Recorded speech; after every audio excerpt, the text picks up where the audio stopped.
Are you a procrastinator? Do you wait till the very last minute to complete a task to say, I am going to achieve X, Y, and Z, but then you procrastinate to the very last minute? If you have a test coming up, exam, or if you have something that you need to deliver, you wait till the very last minute, the day before, and you stay up all night to get it done. Is that you? I have definitely been there. And what I will say is, why do you keep living your life like that? You are literally causing yourself unnecessary pain and strife. You could live a life of peace, of of a balanced life. Oh my goodness, just peace and tranquility versus procrastinating all the time. So today we're going to talk about how we can stop procrastinating and just set smart goals. Okay? All right. Let's get into it. So if you've never heard of SMART goals, the acronym stands for specific, measurable, achievable, relevant, and time bound. And so in order to accomplish a SMART goal, you have to have a goal to begin with. You have to have something to start off with. If there is something you want to accomplish, you have to have an idea, a kind of, a small little thread of like what that thing is that you want to do. So today we're going to talk about what that looks like, how you set SMART goals, and we'll take a really easy idea of like maybe writing a book. It's a huge undertaking, but we'll start there. Lots of us want to write books, so we'll start there with what it takes to get it done and what it looks like to set a smart goal, specific, measurable, achievable, relevant, and time bound, so that we can actually accomplish that thing. All right. So the goal is we want to write a book, right? And that sounds fantastic. Okay. I had a goal to write a book, but I had no idea what it was going to take and how detailed I need to be until I got to the end of the goal, until I was holding my book in my hand. One of the mistakes that I made was I really didn't have an end date. I didn't say I want to write a book by. I didn't want to put that type of constraint on me, but having a a time of when you want to get something done, like a end date of when you want to get it done, will help you actually reach the goal. I'll give you another example. I started off the year, just like everybody else, with all types of different goals. And one of them was I had a health goal. And one of my health goals was to walk 4,000 steps per day, or a certain amount of pounds per month. And so instead of me saying like a big number, like I want to, run a marathon, that's a huge goal. It requires a lot of training. No shade to anybody who does it. But I said, I just want to walk 4,000 steps. Now, have I been walking 4,000 steps every day? Maybe, but I wanted to be intentional and track my steps. So the first thing I did was I got some accountability partners, right? Some people that were going to be looking for me to actually show them my app on my phone that says, yes, Christy, in fact, walked 4,000 steps. But what I realized as I set that goal for myself, 4,000 steps per day, I realized if I really wanted to achieve my overall health goals, I needed to not just walk the steps, I needed to be intentional about monitoring every single step. So I make sure that I have a way to track from the time that I get up in the morning until the time that I go to sleep at night. So that way I'm able to see, is 4,000 realistic? Like, am I exceeding that goal? Am I achieving more than that? Have I, how much do I actually walk on a given day? So I had to kind of get a baseline.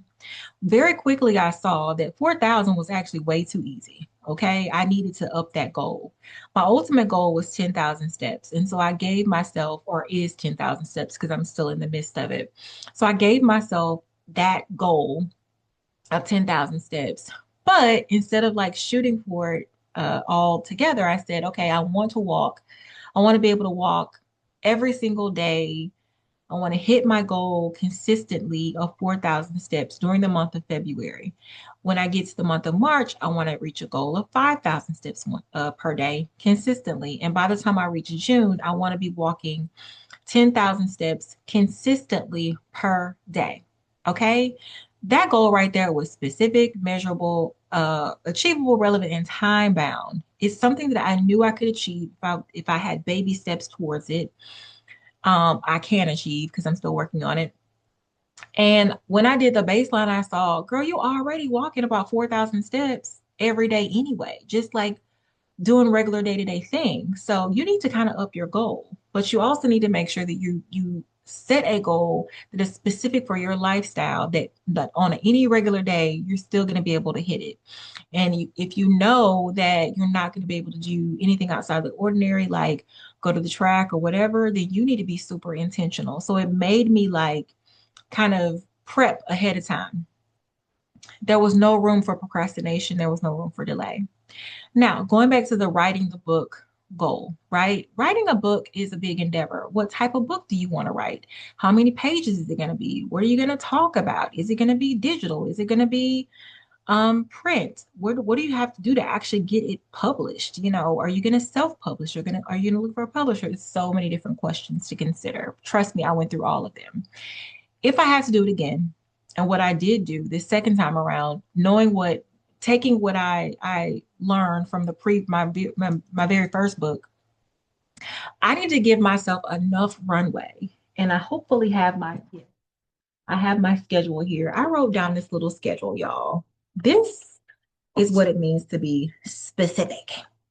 I wrote this little schedule. You can tell I used to be a project manager because I need a good whiteboard. Do y'all see this? You have July 14th is when I sit down to actually start doing the work. And I wanted to be able to launch my book tip by 10/3. Okay, so spoiler alert, the book was actually launched on 10/3. So all these things worked and they all happened. But I made sure that I thought of every single thing. And this is just high level. These are high level tasks. These are things that I just knew I probably needed to do at a certain time, at a certain moment in time. So I got really specific. I made sure that I could measure the task, every single task, everything within this goal. So I didn't just want to write a book. I wanted to write a vision book, specifically a vision book. And I wanted to get this vision book created before or by the beginning of quarter 1. Why did I want to do it by quarter 1? Because quarter 1 is October, right? And I wanted to do it in October. I wanted to have a significant date. So if it was going to be in October, I put it on my birthday, which is October 3rd.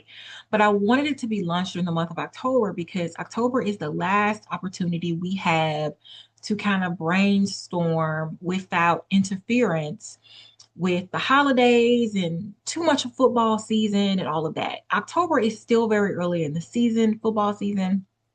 If you're HBCU fan, NFL fan, that's why I'm braided up. Like I have to literally plan my life and activities around like when a football game is gonna fall. So I was like, okay, I want to make sure that the hard work of the writing of all the stuff that is required, I can do that early on. I can get that done early on, right? I'd already had a draft of the book done. I had been using a vision book, and I don't have my vision book with me, or I can't put my hand on it at the moment. But before it looked like this. I don't see mine by me. I just had like a regular notebook. I had a regular notebook and I had tabs and I had all the things. And so I didn't have to start from scratch because I had already been doing the work, right? I took that and I said, okay, I put together a timeline. That was the first thing I did because I wanted to make sure that it was realistic and achievable. I wanted to make sure I could, and specific, I wanted to make sure it was something I could actually achieve within the year. Can I actually do this? What all is it going to take? Who do I need to help review? Who do I need to have review this? Like how long is that going to take? How is this activity going to fit in with the life that I have that I'm currently living?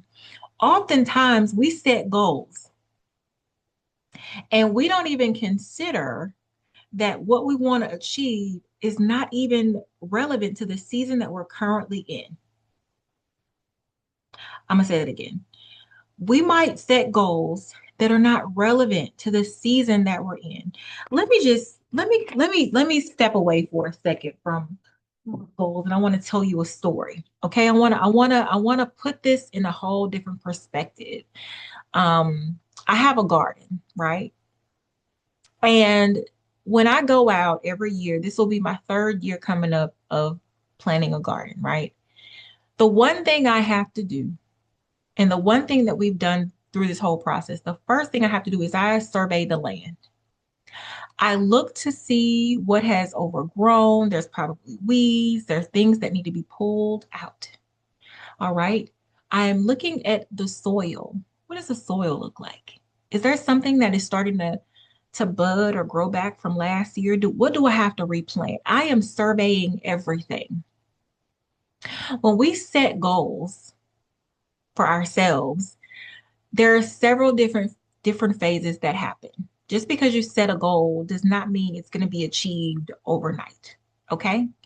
Just like when we plant a seed, that does not mean that we're going to see fruit the next day. There are certain foundational things that have to happen. When we think about SMART goals, specific, measurable, achievable, relevant, and time bound, this is us laying the foundation. This is us preparing the soil. This is us preparing the ground and preparing for the fruit that's going to come later. The goal is just the seed. The fruit is the actual accomplishment, and the journey along the way, oh, so many things. Okay. So stay with me. Okay. We're back in the garden for a second. So the first thing I do is I go out there, I survey the land, I look at the soil, I cut away the branches of things that have died off. I collect seeds if there are some seeds, some things that have gone to seed. I get those because I can replant those later. But mostly I'm pulling out. I'm looking at what happened last year. Okay. I'm thinking about what I can plan again this year based on how great things went last year. I'm thinking about what new things I want to produce. I'm looking at what can actually grow in the soil, in the climate of where I reside, because everything can't grow in every environment. Are y'all with me? Okay. Everything can grow in every environment. So I'm thinking about all those things before I plant a single seed. So once I dig up all the roots and I pull out everything from last year and I maybe bring in some more soil and I go out there and I till and I do all the things, everything is flat and looks beautiful. Even when I get to that point, I'm not really going to plant anything until I know that we are no longer going to have any more frost or hard freezes because I know the seed will not survive. Oftentimes, you might start something too soon. So you have to wait. And also, that's where the alignment comes with the Lord, right? The garden is where everything started, and the garden is where you can learn so many lessons. And so before things can be fruitful and multiply, the soil and the foundation has to be laid. Are y'all still with me? So as we're thinking about the goals that we want to achieve and how specific we want to be, we have to take a look at the landscape of our lives and say, what can I actually accomplish in this year? What did I do last year that I might need to do a little bit differently this year? What lessons did I learn? Right now in my garden, I'm thinking about, okay, pumpkins definitely work in a certain spot of the garden. They do very well there. I'm going to just plant them there. I'm thinking about the watermelon plants that I grew that didn't do well at all. Okay. I got to find somewhere to plant my watermelons this year. And in place of where I planted the watermelons, I'm going to survey that soil because I'm like, nothing came out of that soil last year. So I might need to dig a little bit deeper. I might need to go back a little bit further, dig a little bit deeper, dig some more of that soil up because there is something preventing growth there. So before I even start something brand new, I'm going to see what I can do to prevent um, the dysfunction or prevent something from not growing properly in the future. That is what goal setting is all about. It's surveying the land. It's looking to see what can actually be fruitful in this season. What resources do I need? What type of fertilizer do I need? You know, where does the sun come in and how much sunlight will this particular plant get if I plant it right here? That is what it means to be specific with your goals. Sometimes we will set a goal that is so outrageous, but we set it for ourselves. And you know what we do? We set ourselves up for failure. And then what happens is these goals and we find ourselves procrastinating because we hadn't laid the foundation. We hadn't done the upfront work to ensure that things were going to be fruitful later.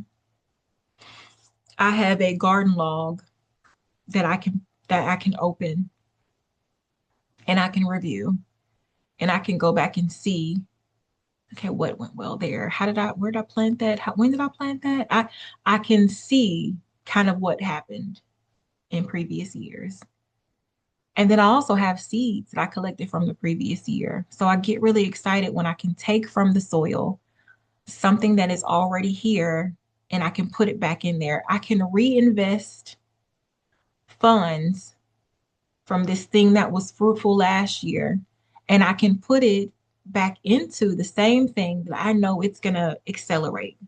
For example, this is just a real life example, create these journals last year.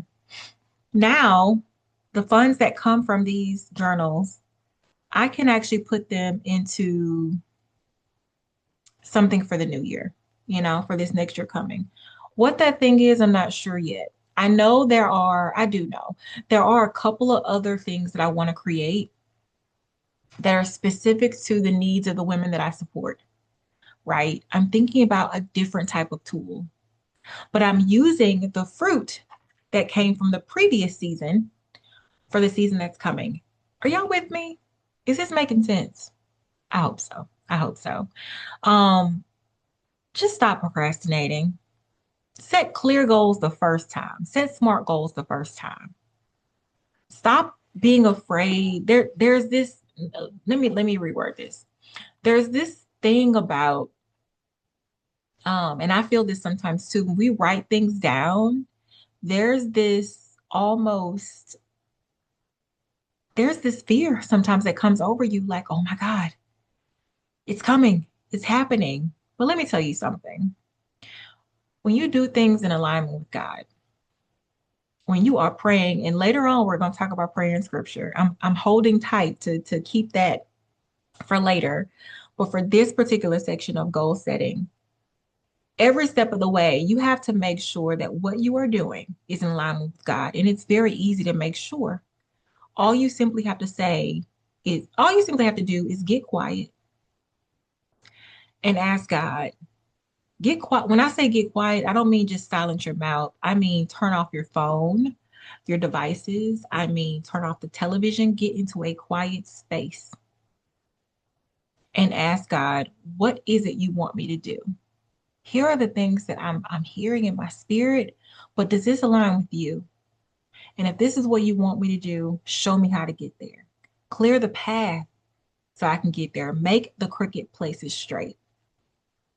And I guarantee you, you will hear clearly what God wants you to do, and you will be on the right path, and you will avoid procrastination. All right. I hope this helped you. I hope it spoke to your spirit. I hope that it is setting you up for success. And if you have never heard of SMART goals, I pray that just this introduction, allows you to look back at some goals that you've already set for yourself this year. If you need to revisit them, revisit them. But I pray that it just opens up something in you and you hit the ground running. Okay. All right. I'm going to talk to you next time. Bye.